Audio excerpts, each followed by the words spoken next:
Hello students, we are now going to start our next chapter of partnership, which is change in profit sharing ratio among the existing partner. In this chapter you shall learn about reconstitution of a partnership firm, meaning of sacrificing ratio and how to calculate sacrificing ratio, meaning of gaining ratio and how to calculate gaining ratio, goodwill, its meaning, its definition, factor affecting the value of goodwill and nature of goodwill. You will learn method of valuation of goodwill. There are three methods, namely average profit method, super profit method and capitalization method. Next, we will learn when there is change in profit sharing ratio of existing partner, then what is the treatment of goodwill, how to treat reserve and accumulated profit, and accounting treatment for revaluation and reassessment of assets and liabilities. So now let's start. हम सबसे पहले reconstitution के बारे में पढ़ेंगे, उसके बाद sacrificing ratio, gaining ratio, goodwill किस किस फैक्टर से गुडविल का वैल्यू अफेक्ट करता है, यानी किस चीज़ के कारण, किस फैक्टर के कारण गुडविल हमारा बढ़ेगा या किन फैक्टर्स के कारण गुडविल का वैल्यू हमारा घटेगा। फिर कौन कौन से मेथड हैं गुडविल के वैल्यूएशन के, ये भी हम देखेंगे, और किस किस तरीके का अकाउंटिंग ट्रीटमेंट करना पड़ेगा ये भी हमें देखना है। ध्यान रहे कि जो अकाउंटिंग ट्रीटमेंट हम लोग देखेंगे गुडविल का या एसेट के रिवैल्यूएशन का या रिज़र्व का, ठीक है, ये अभी से लेके आपका रिटायरमेंट एंड डेथ तक सेम रहेगा। तो ध्यान रहे, आपको खासा ध्यान देना है रिवैल्यूएशन पे, उसके बाद अकाउंटिंग ट्रीटमेंट ऑफ प्रॉफिट या एक्यूमुलेटेड लॉस या रिज़र्व, इन सब पे, गुडविल पे। गुडविल तो थोड़ा बहुत चेंज भी करेगा, लेकिन रिज़र्व का ट्रीटमेंट और रिवैल्यूएशन रिटायरमेंट एंड डेथ तक सेम ही रहेगा, यानी change in profit sharing ratio, admission of partner, retirement, death, यहाँ तक रिवैल्यूएशन और रिज़र्व का ट्रीटमेंट सेम रहेगा। तो ध्यान रहे, हम यहाँ देखेंगे और यही सेम ट्रीटमेंट आगे के चैप्टर में भी होगा। तो चलिए अब reconstitution of a partnership form समझते हैं। हम समझेंगे what is reconstitution, what does reconstitution exactly mean. क्या बोलता है? Partnership is the result of an agreement between persons for sharing the profit of a business. हम जानते हैं कि पार्टनरशिप एग्रीमेंट के कारण ही बनता है। पार्टनरशिप क्या था? रिलेशन था, ठीक है, दो या दो से अधिक पर्सन्स के बीच में, और ये रिलेशन एग्रीमेंट के द्वारा बनाया जाता है। यानी अगर एग्रीमेंट नहीं है तो पार्टनरशिप भी नहीं होगा। That means no agreement no partnership. Agreement हम पढ़ चुके हैं, आप ओरल फॉर्म में भी रख सकते हैं एंड रिटन फॉर्म में भी रख सकते हैं, लेकिन एग्रीमेंट रखना होगा, क्योंकि एग्रीमेंट नहीं होगा तो पार्टनरशिप भी नहीं होगा। फिर क्या बोलता है? Any change in partnership agreement brings to an end the existing agreement and the new agreement comes into force. बोलता है कि किसी भी तरीके का एग्रीमेंट में अगर चेंज होता है, किसी भी तरीके का एग्रीमेंट में चेंज होने का मतलब आप कंटेंट ऑफ डीड देखे हुए हो ना, पार्टनरशिप का नेचर बदल जाता है, यानी बिजनेस का नेचर बदल जाता है, या पार्टनर के बीच में रेशियो बदल जाता है, प्रॉफिट शेयरिंग रेशियो, या कैपिटल कंट्रीब्यूशन बदल जाता है, या ड्राइंग का मोड्स बदल जाता है, यानी अमाउंट बदल जाता है, या इंटरेस्ट ऑन ड्राइंग का रेट या इंटरेस्ट ऑन कैपिटल का रेट बदल जाता है, या किसी पार्टनर का सैलरी बदल जाता है। तो अगर कुछ भी चेंजेस आती है ना कंटेंट में, पार्टनरशिप डीड के कंटेंट में अगर कुछ भी चेंजेस आता है ना, तो आपको पुराने पार्टनरशिप एग्रीमेंट को ख़त्म करके नया पार्टनरशिप एग्रीमेंट ड्राफ्ट करना होगा। मैं फिर से रिपीट कर दूं, पार्टनरशिप डीड के किसी भी कंटेंट में चेंज होता है, इवन अ सिंगल कॉन्टेक्ट, एक कंटेंट में भी अगर बदलाव होता है तो ध्यान रहे आप पुराने ही वाले डीड में काट के वापस उसमें नया आइटम नहीं लिख सकते हो, नई प्रोविज़न नहीं लिख सकते हो, आपको पूरा का पूरा डीड चेंज करना पड़ेगा और उसमें नया प्रोविज़न जो है उसको इनकॉर्पोरेट करना पड़ेगा। और एक सिंपल वे में बता दो कि रिकंस्टिट्यूशन का मतलब होता है डीड का चेंज हो जाना। जब भी पार्टनर्स के बीच में डीड बदलेगा यानी पार्टनरशिप एग्रीमेंट चेंज होगा तो समझ जाओ रिकंस्टिट्यूशन होगा। अब एग्रीमेंट अलग अलग केसेस में चेंज हो सकते हैं, जैसा कि मैंने बताया कि कंटेंट का कोई भी प्रोविज़न चेंज होना है, इंटरेस्ट ऑन कैपिटल ही बदल गया या इंटरेस्ट ऑन ड्राइंग बदल गया या सैलरी बदल गया या कमीशन बदल गया या कैपिटल कंट्रीब्यूशन बदल गया या गुडविल के वैल्यूएशन का मेथड बदल गया, कुछ भी चेंज आएगा तो डीड चेंज करना पड़ेगा, क्योंकि आप डीड में ओवरराइट नहीं कर सकते हो पुराने वाले में, आपको नया डीड ही ड्राफ्ट करना पड़ेगा। और जब जब डीड चेंज करेगा तब तब पार्टनर के बीच में रिलेशन बदलेगा। डीड क्यों बदल रहा है भाई? क्योंकि पार्टनर के बीच में पार्टनरशिप के एग्रीमेंट में कुछ बदलाव आ रही है। पार्टनरशिप के एग्रीमेंट में बदलाव आने का मतलब पार्टनर के बीच रिलेशन बदलना, यानी किसी पार्टनर को अब कुछ ज़्यादा मिलेगा, किसी को कुछ कम मिलेगा। ठीक है, तो क्या था? Any change in partnership agreement brings to an end the existing agreement. Partnership agreement में किसी भी तरीके का चेंज के कारण जो एग्रीमेंट है वो एंड पे आ जाता है, ख़त्म हो जाता है, and new agreement comes into force, और वहीं से एक नए एग्रीमेंट का जन्म होता है। यानी पार्टनरशिप एग्रीमेंट में किसी भी तरीके का चेंज हुआ, इवन अ माइनर चेंज अगर होता है तो पुराना एग्रीमेंट का अंत हो जाएगा और वहाँ से एक नया एग्रीमेंट शुरू होगा। आगे पढ़िए। The change in the agreement result in changes in the relationship among the partners. यही मैंने बोला था कि पार्टनरशिप एग्रीमेंट चेंज क्यों हो रहा है या चेंज होने के कारण क्या हो रहा है। पार्टनर के बीच में रिलेशन बदल जा रहा है। पहले प्रॉफिट शेयरिंग रेशियो कुछ अलग था, अब अलग हो गया, तो किसी पार्टनर को ज़्यादा पैसा मिलेगा, किसी को कम। ध्यान रहे इस बात का, रेशियो बदल जाने के कारण इस बात को रट जाना है। प्रॉफिट शेयरिंग रेशियो के बदल जाने के कारण किसी पार्टनर को फ़ायदा होता है और किसी पार्टनर को नुकसान, यानी कि कोई पार्टनर गेन करेगा और कोई पार्टनर सेक्रीफाइस। मैं एग्जांपल से समझा दूं। एज्यूम कर लो तुम दो पार्टनर थे, एक ही मान लो कि थाली में बैठ के तुम खाना खा रहे थे। भाई उस थाली में खीर था, खीर लिमिटेड है क्योंकि प्रॉफिट लिमिटेड रहेगा, जितना कमाती है फर्म लगभग उतना ही कमाएगी। तो पहले जो तुम खा रहे थे हाफ एंड हाफ खा रहे थे, अब एक नया पार्टनर आ गया तो क्या होगा, उसी खीर में से खाएगा ना, तो बाकी के पार्टनर को लॉस होगा ना। फिर से समझा दूँ। मान लो तुम दो भाई बहन थे, 4 रोटी था, तो 2 रोटी ये खा रहा था, 2 रोटी दूसरा खा रहा था, रोटी 4 ही हैं। कोई तीसरा आके उसी थाली में तुम्हारे साथ बैठ गया, तो भाई अब तो नंबर ऑफ़ रोटी तुम दोनों का घट जाएगा ना, क्योंकि तीसरे पार्टनर को भी मिलेगा, तीसरा पार्टनर भी खाएगा। तो कोई पार्टनर गेन करेगा और कोई पार्टनर सेक्रीफाइस करेगा। ठीक है, तो सेम वे यहाँ भी रेशियो बदल जाने के कारण किसी पार्टनर को होता है फ़ायदा और किसी पार्टनर को होता है नुकसान। जो गेन करता है उसको गेनिंग पार्टनर कहते हैं और जो सेक्रीफाइस करता है उसको हम सेक्रीफाइसिंग पार्टनर कहते हैं। यानी ओवरऑल मैं कहूँ कि रिलेशन पार्टनरशिप के बीच में बदल जाता है और इसी रिलेशन के बदलने को कहा जाता है reconstitution of partnership firm. In such a case although the firm continues, firm तो चलते रहेगी, फर्म बंद नहीं होती है रिकंस्टिट्यूशन के केस में। It amount to reconstitution of partnership firm. Reconstitution of the firm may happen in the following circumstances. क्या बोला?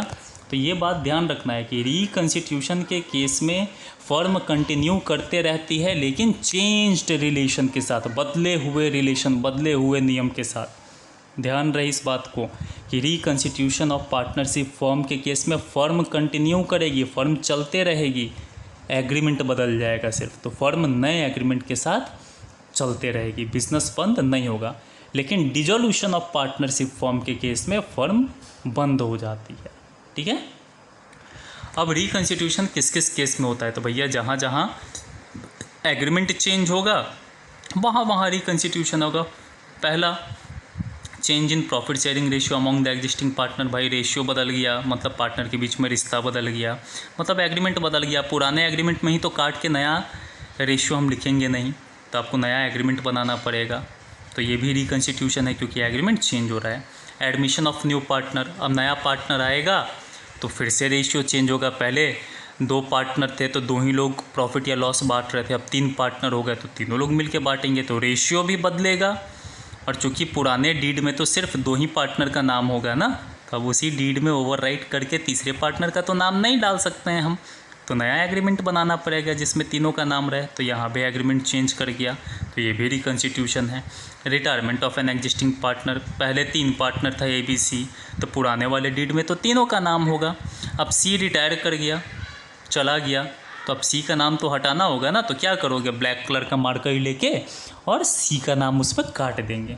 भैया ओवरराइट हम नहीं कर सकते हैं, ओवरराइट हम नहीं कर सकते हैं, तो हमको क्या करना होगा, नया डीड ड्राफ्ट करना होगा, और वो डीड सिर्फ A और B के बीच का रहेगा, यानी उसमें सिर्फ A और B रहेंगे। ठीक है। अब नेक्स्ट क्या है, डेथ ऑफ अ पार्टनर। अब डेथ के केस में भी जस्ट एक रिटायरमेंट है भाई, पहले से 3 पार्टनर है PQR, तो भाई डीड में तो PQR तीनों का नाम होगा, तीनों का प्रॉफिट शेयरिंग रेशियो होगा। R का डेथ हो गया तो अब तो सिर्फ पार्टनर कौन कौन बचे, P और Q ना, P और Q बिजनेस चलाएंगे, तो पुराने डीड के साथ तो नहीं चला सकते हैं क्योंकि पुराने डीड में तो R का भी नाम है। तो यहाँ भी क्या होगा, डीड बदल जाएगा, पार्टनर के बीच का रेशियो बदल जाएगा, तो यहाँ भी आपको नया डीड ड्राफ्ट करना पड़ेगा, नया डीड बनाना पड़ेगा।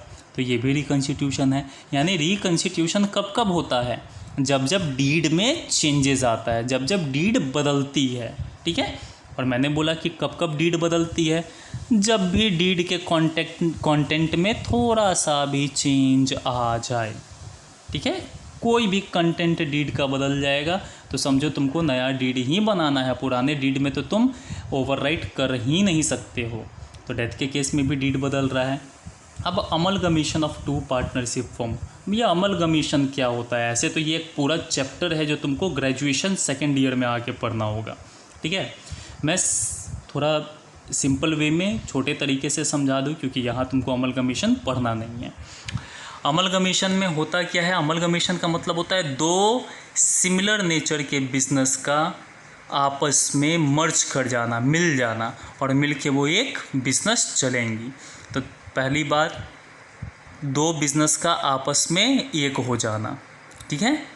और कैसी बिजनेस का, 2 सिमिलर बिजनेस का, यानी अगर शूज़ की बिज़नेस है तो शूज़ वाली बिज़नेस ही 2 आपस में एक होंगी। ये नहीं तुम कह सकते हो कि शूज़ वाली जो है वो मैगी वाली के साथ मर्ज कर सकती है, नहीं, तो वो अमलगमेशन नहीं कहलाएगा। शूज़ वाली के साथ करेगी, मैगी वाली के साथ, यानी 2 सेम नेचर वाले बिज़नेस जब आपस में एक हो जाते हैं और एक बिज़नेस बन जाता है तो उसको हम लोग कहते हैं अमलगमेशन।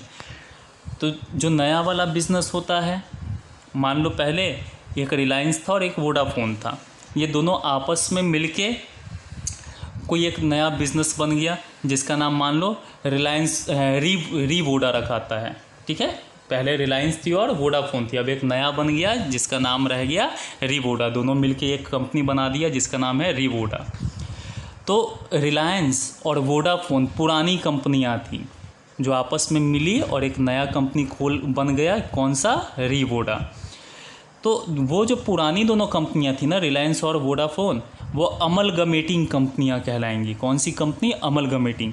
और जो नया कंपनी दोनों आपस में मिलके जो नया कंपनी बना उस रीवोडा, वो रीवोडा कहलाएगा अमलगमेटेड कंपनी। कौन सा, अमलगमेटेड। यानी जो बिज़नेस अब फ्यूचर में चलेगी, जिस नाम से चलेगी, वो नई वाली बिज़नेस अमलगमेटेड, और जो पुरानी वाली थी जो आपस में मिली हैं वो कहलाएगी अमलगमेटिंग। मान लो रिलायंस और वोडा था, रिलायंस वोडाफोन को खरीद लेता है, तो यहाँ रिलायंस है, सिर्फ वोडाफोन ख़त्म हो गया, वोडाफोन आके रिलायंस में मिल गया, तो वोडाफोन कहलाएगा अमलगमेटिंग क्योंकि बंद हो चुकी, और अभी भी रिलायंस चल रहा है, वोडा को खरीद चुकी है, तो रिलायंस कहलाएगा अमलगमेटेड। तो अमलगमेशन में ये भी हो सकता है कि 2 कंपनी आपस में मिलके एक नया बना दे, जैसे रीवोडा बना, तो जो नया अब चलेगा वो है अमलगमेटेड, और जो पुरानी जो बंद हो गई उसको कहते हैं अमलगमेटिंग। ऐसा भी केस हो सकता है कि वोडाफोन आके रिलायंस में मर्ज कर जाए और रिलायंस ही चले अब, तो रिलायंस कहलाएगा अमलगमेटेड और वोडाफोन कहलाएगी अमलगमेटिंग। तो ये सिंपल वे में कह दूँ, जो बंद हो गई वो अमलगमेटिंग और जो चालू है वो अमलगमेटेड। तो खैर इसमें तुमको डिटेल में नहीं जाना है। तो पहले एज्यूम कर लो A, B 2 पार्टनर थे एक फर्म में, और दूसरे में CD थे। अब चारों आपस में मिलके बिजनेस चलाने लगे, तो अब तो ABCD 4 पार्टनर हो गए ना। तो AB वाले फर्म में तो डीड में AB ही होगा ना सिर्फ, और CD वाले के डीड में सिर्फ CD होगा। लेकिन अब जो नया चालू हुआ उसमें तो ABCD चारों होने चाहिए ना, तो नया डीड बनाना पड़ेगा। आपस में नई नई प्रॉफिट शेयरिंग रेशियो तय होंगी, तो डीड में बहुत सारे कंटेंट चेंज होंगे। तो यहाँ भी डीड चेंज हो रहा है, और जैसे ही डीड चेंज होता है हम जानते हैं हम उसको क्या कहते हैं, रिकंस्टिट्यूशन ऑफ पार्टनरशिप फर्म। तो तुमने 5 केस देखा। पहला चेंज इन एग्जिस्टिंग रेशियो, दूसरा एडमिशन ऑफ पार्टनर, तीसरा रिटायरमेंट ऑफ पार्टनर, चौथा डेथ ऑफ पार्टनर, एंड पांचवा अमलगमेशन ऑफ 2 पार्टनरशिप फॉर्म। पहला चारों जो तुमने देखा वो एक एक चैप्टर है पूरा। Change in profit sharing ratio अभी तुम पढ़ रहे हो, इसके बाद एडमिशन आएगा, फिर रिटायरमेंट एंड डेथ आएगा। रिटायरमेंट और डेथ एक ही में दिए हुए हैं, ठीक है। अमलगमेशन तुमको यहाँ नहीं पढ़ना है, अमलगमेशन ग्रेजुएशन सेकेंड ईयर में पढ़ोगे। अब हम देखते हैं change in profit sharing ratio among existing partner का मतलब क्या होता है। तो क्या बोलता है, sometimes the existing partner decide to change their profit sharing ratio. कभी कभी पार्टनर जो हैं आपस में डिसाइड करते हैं कि चलो आप अपने बीच का प्रॉफिट शेयरिंग रेशियो बदल देते हैं। तो भैया किसी भी बदलाव का कोई तो रीज़न होगा ना, क्यों रेशियो बदल दें, रेशियो बदलने का रीज़न होगा। आगे देखते हैं, the change is necessitated due to the change in capital contribution और in active participation in management. तो रेशियो बदलने का कारण मिल गया, या तो पार्टनर का कैपिटल कंट्रीब्यूशन चेंज हो गया, पहले हम 1 लाख लगाए हुए थे अब 1.5 लाख लगा दिए, तो ज़्यादा पैसा लगाए हैं तो हमको ज़्यादा मिलना भी चाहिए, तो रेशियो तो बदलनी चाहिए भाई। हमको पहले कम पैसा लगाए थे तो प्रॉफिट भी कम मिलता था, अब ज़्यादा कैपिटल लगाए हैं तो प्रॉफिट भी ज़्यादा मिल रहा है, मिलेगा। तो रेशियो बदलने का एक कारण तो हो गया चेंज इन कैपिटल कंट्रीब्यूशन। दूसरा बोलता है इन एक्टिव पार्टिसिपेशन इन मैनेजमेंट। पहले हम एक्टिव पार्टनर नहीं थे, पहले हम नॉन वर्किंग पार्टनर थे, हम फर्म में आके एक्टिवली काम नहीं करते थे, हम अपना कैपिटल लगाए हुए थे बिजनेस में, अपने घर से ही देख रेख करते थे। दूसरे पार्टनर थे वो बिज़नेस में एक्टिवली काम करते थे, मेहनत करते थे, वहाँ ड्यूटी आवर उनका फिक्स रहता था। तो भैया जो वर्किंग पार्टनर है, जो ऑफिस में बैठ के काम कर रहा है, वो तो सैलरी भी लेगा, लेकिन हम तो घर पे बैठे हुए थे ना, हम नॉन वर्किंग पार्टनर थे, हम एक्टिव पार्टनर नहीं थे, मैंने सिर्फ कैपिटल लगाया था तो मुझे सैलरी नहीं मिल रही थी। अब मैं भी आ गया एक्टिवली पार्टिसिपेट करने, मैं भी बोला कि मैं भी आऊँगा ऑफिस में, मैं भी काम करूँगा ड्यूटी आवर में, तो सैलरी मुझे भी मिलेगा। तो पुराना डीड जो रहा होगा उसमें तो सिर्फ जो पहले जो एक्टिव पार्टनर थे सिर्फ उनके सैलरी का बात होगा, मेरे सैलरी का तो बात होगा नहीं। लेकिन अब मैं भी एक्टिवली पार्टिसिपेट करूंगा तो मेरे भी सैलरी का बात उस डीड में इनकॉर्पोरेट होना चाहिए। तो पुराने डीड में तो आप छेड़छाड़ कर नहीं सकते हो, तो उस डीड को हम क्या करेंगे, ख़त्म कर देंगे, रद्द कर देंगे और नया डीड बनाएंगे जिसमें सारे एक्टिव पार्टनर के सैलरी का बात लिखा रहेगा। तो 2 रीज़न अभी तो हमको पता चला कि कैपिटल कंट्रीब्यूशन में चेंज होगा या फिर एक्टिव पार्टिसिपेशन कर रहे हैं। हो सकता है ABC में से AB को सैलरी मिल रहा हो और C को आज के बाद से कमीशन मिलेगा। भाई पहले वाले डीड में तो लिखा हुआ नहीं होगा कि C को कमीशन भी मिलना है, लेकिन अब तो किसी भी कारणवश C को कमीशन मिलेगा क्योंकि C मेरा सेल्स बढ़ा रहा है बिज़नेस का, तो उसने बोला कि मुझे कमीशन चाहिए। तो अब नए वाला डीड में आपको डालना पड़ेगा, यानी नया डीड ड्राफ्ट करना पड़ेगा जिसमें लिखा रहेगा कि AB को मिलेगा सैलरी और C को मिलेगा कमीशन, ठीक है। तो बहुत सारे रीज़न हो सकते हैं जिसके कारण एग्जिस्टिंग रेशियो चेंज होगा। देखो आगे, as a result of change in profit sharing ratio one or more of the existing partner may acquire extra share in profit at the cost of one or more of other partner. ये मैंने तुमको बोल दिया है और इस line को एकदम याद रखना कि रेशियो बदलने के कारण किसी पार्टनर को होगा गेन और किसी पार्टनर को होगा लॉस, यानी सेक्रीफाइस, यानी कोई पार्टनर गेन करेगा और कोई पार्टनर सेक्रीफाइस करेगा। समझे?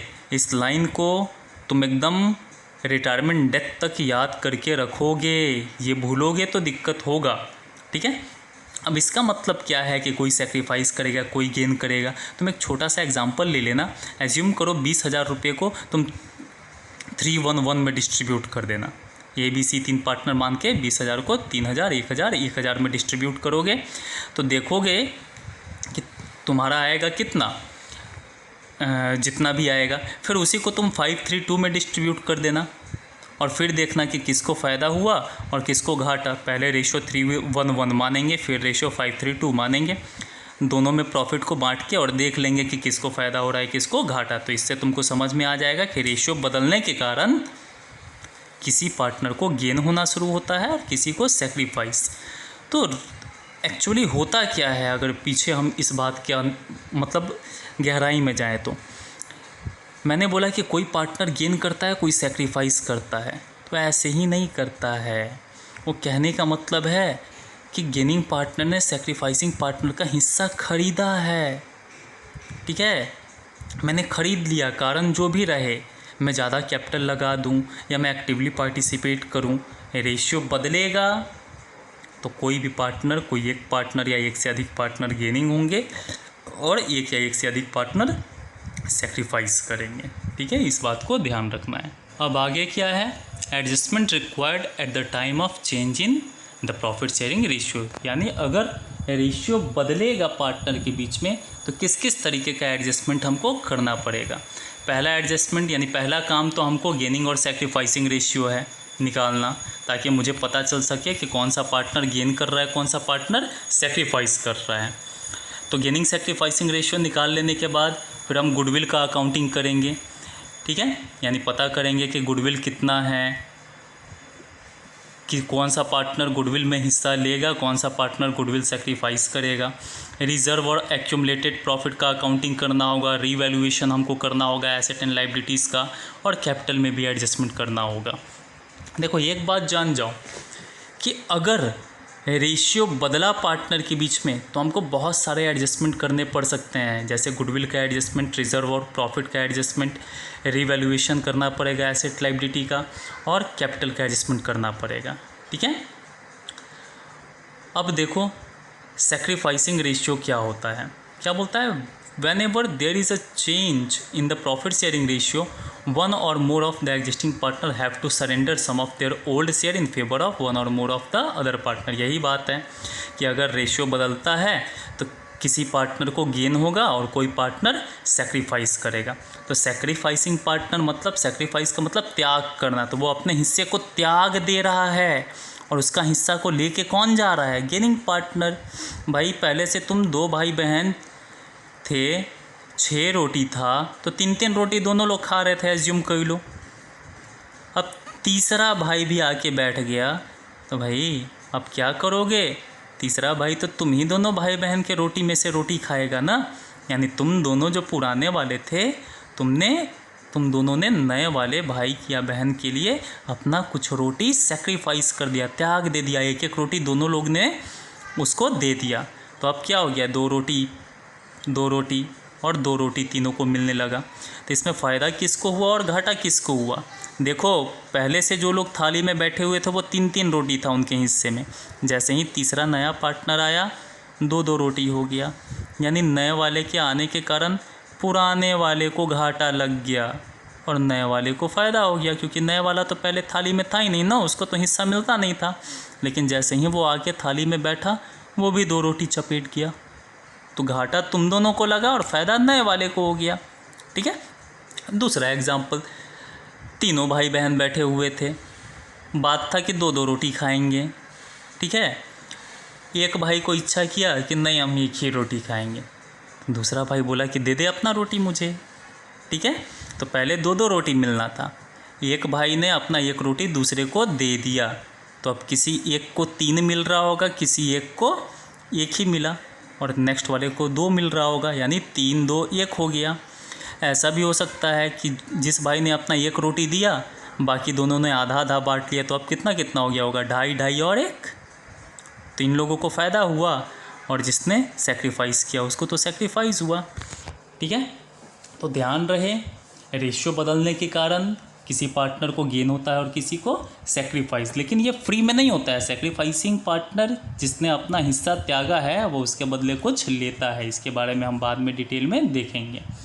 देखो सेक्रीफाइसिंग रेशियो निकालने का सिंपल फार्मूला है old ratio minus new ratio. Sacrificing का मतलब क्या हुआ, मैंने त्याग दिया, मैंने छोड़ दिया।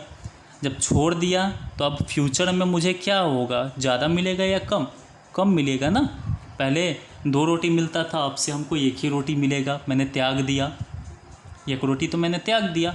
तो सैक्रिफाइसिंग पार्टनर फ्यूचर में कम प्रॉफिट लेता है, फ्यूचर में कम प्रॉफिट लेता है, और गेनिंग पार्टनर फ्यूचर में ज़्यादा प्रॉफिट लेगा। ठीक है, तो हम जानते हैं कि हमेशा बड़े में से छोटा घटाया जाता है। तो सैक्रिफाइस का मतलब त्याग करना। हमको पहले 10 रुपया मिलता था, अब हमको फ्यूचर में 8 ही रुपया मिलेगा। तो बड़ा कौन है, पुराना वाला हिस्सा या नया वाला हिस्सा? पहले 10 मिलता था, अब 8 मिलेगा, यानी ओल्ड था 10 और न्यू हो गया 8। तो बड़े में से छोटा माइनस करोगे यानी ओल्ड में से न्यू माइनस करोगे। तो सैक्रिफाइसिंग रेशियो का फॉर्मूला होता है old ratio minus new ratio.